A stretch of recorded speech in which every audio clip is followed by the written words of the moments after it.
Alberta. My name is Janet Fletcher, and most of you know me from the dining car. I am your dining car steward, and I've worked on Via Rail for almost 30 years now, and I've worked in all the positions and all the cars except for as a chef. And so I thought I'd give you a little bit of an overview here of the area that we're traveling in. To be honest, I wasn't watching out the window exactly where we are, but this little portion of track is kind of fascinating. We're all waiting for the mountains to show up, but there's some cool stuff that happened here. And this is a bit of an international story. We're going to start way back when they built the first railroad in Canada, and that was the Canadian Pacific Railroad, which most of you are familiar with, and that was strategically built down by the North American border. It was not the easiest railroad to build because they went through some very tough terrain, and they've got the world famous spiral tunnels where you go in the bottom of the mountain, and come out the top. They're absolutely phenomenal. And I think it's the longest tunnel in the world, which is over 5 miles. And imagine the 1800s, blasting through a mountain like that was very difficult. So flash ahead a bit in around the turn of the century, the other railroads were coming through Canada, and they were coming up. We had the Great Northern Railroad coming through across Canada, and we had the Grand Trunk Pacific. Great Northern Railroad was building up through here, and there's a group of people, and they had a dream. They wanted to go right across through Canada and to the port of Vancouver. And there is another group of people, the Grand Trunk Pacific, the GTP, also known as the Get There Perhaps Railroad, and they were building across the prairies at that time. And an American came up. His name was Charles Melville Hayes. We went through Melville yesterday, you'll remember. It was named after him. And he was an American, and he went to Laurier, our Prime Minister at the time, and he said, you know, I have a dream of building grand hotels like the Canadian Pacific Railroad all the way up to the port of Prince Rupert, and I would like them to be like the CP hotels.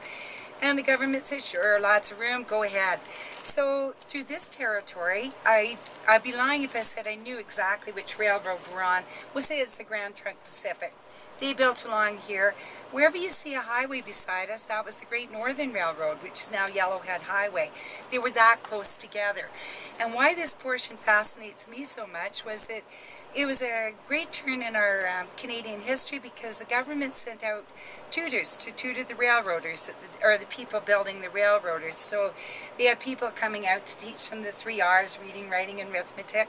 But the funny part of the story at the time was that these railroads were side by side, and they were really naughty. They would go over and sabotage each other's equipment and, you know, light fires and do all sorts of nasty stuff to each other. So there was a lot of tomfoolery going on. And at one particular point, and as I mentioned, I wasn't paying attention where we were, but we'd gone over some very tall ravines, you might have noticed. And I can't remember, I think it was the Great Northern guys. They came to that ravine, and they wanted to be first through this territory before the Grand Trunk. So when they got to the ravine, it was winter time, and they thought, oh, we have to build a bridge here.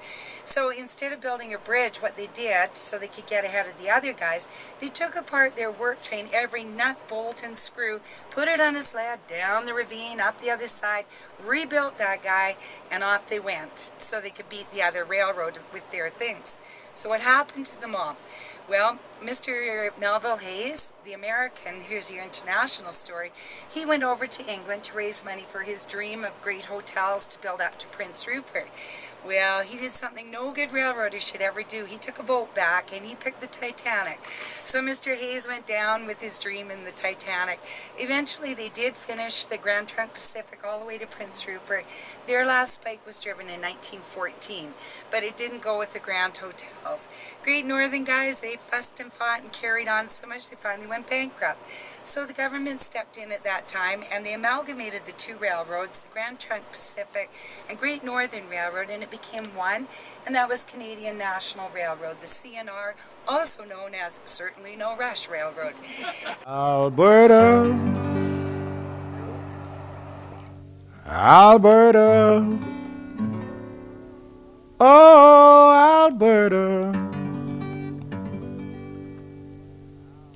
Alberta.